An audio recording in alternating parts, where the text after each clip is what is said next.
പോലീസിനെ പോടാ പുല്ലേ പോലീസെ എന്ന് മുദ്രാവാക്യം വിളിച്ചതിൽ ന്യായീകരണവുമായി മുൻ DGPയും BJP നേതാവുമായ ശ്രീലേഖ. പോലീസ് സേനയിൽ ഉണ്ടായിരുന്നപ്പോഴും തെറ്റ് ചെയ്തവരെ പോടാ പുല്ലേ എന്ന് വിളിച്ചിട്ടുണ്ട്. അന്നൊന്നും രാഷ്ട്രീയക്കാരോ പോലീസ് അസോസിയേഷൻ ഭാരവാഹികളോ തനിക്കെതിരെ മിണ്ടിയിട്ടില്ലെന്നും ശ്രീലേഖ ഫേസ്ബുക്കിൽ കുറിച്ചു.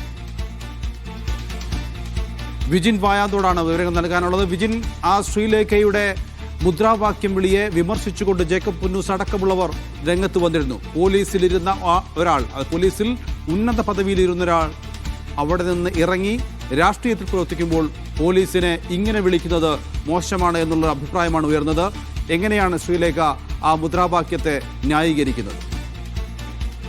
നൗഫൽ, അതായത് വട്ടിയൂർക്കാവ് നെട്ടയത്ത് BJP CPM സംഘർഷമുണ്ടായിരുന്നു. ആ സംഘർഷവുമായി ബന്ധപ്പെട്ട് പിന്നീട് BJP പ്രവർത്തകരെ പോലീസ് ആക്രമിച്ചു എന്ന് ചൂണ്ടിക്കാട്ടി പോലീസ് സ്റ്റേഷനിലേക്ക് മാർച്ച് നടത്തിയപ്പോഴായിരുന്നു ശ്രീലേഖ പോടാ പുല്ലേ എന്നുള്ള പരാമർശം പോലീസിനെതിരെ നടത്തിയത്. ഇത് വലിയ വിമർശനവും വലിയ തരത്തിലുള്ള ശ്രീലേഖയ്ക്കെതിരായ വിമർശനമൊക്കെയായി പിന്നീട് മാറി. പോലീസ് ഉദ്യോഗസ്ഥരും ഒപ്പം തന്നെ മുൻ പോലീസ് ഉദ്യോഗസ്ഥരും ഉൾപ്പെടെയുള്ളവർ രംഗത്തെത്തുന്ന സാഹചര്യമുണ്ടായി. അപ്പോഴാണ് ഇപ്പോൾ വീണ്ടും അക്കാര്യം ന്യായീകരിച്ചുകൊണ്ട് ശ്രീലേഖ തന്നെ വീണ്ടും രംഗത്തെത്തുന്നത്.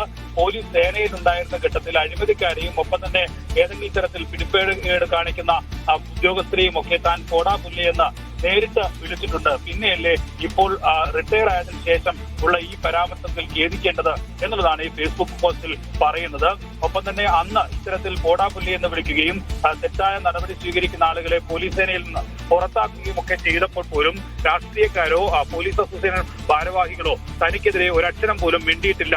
ഈ റിട്ടയർ ആയ സമയത്താണ് ഇപ്പോൾ ഇത്തരത്തിലുള്ള വിമർശനം ഉയർത്തുന്നത്. അതിനെ ഗൗനിക്കുന്നില്ല എന്നുള്ളതാണ് ഈ ഫേസ്ബുക്ക് പോസ്റ്റിൽ ശ്രീലേഖ വ്യക്തമാക്കുന്നത്. എന്തായാലും നെട്ടയത്തെ സംഘർഷവുമായി ബന്ധപ്പെട്ട് വട്ടിയൂർക്കാവ് SHOനെതിരെ അവരെ സസ്പെൻഡ് ചെയ്യണം എന്നുള്ള ആവശ്യമായിരുന്നു നിലവിൽ BJP പ്രവർത്തകർ ഉയർത്തിയത്. ശ്രീലേഖ ഉൾപ്പെടെയുള്ളവർ ഉയർത്തിയത്.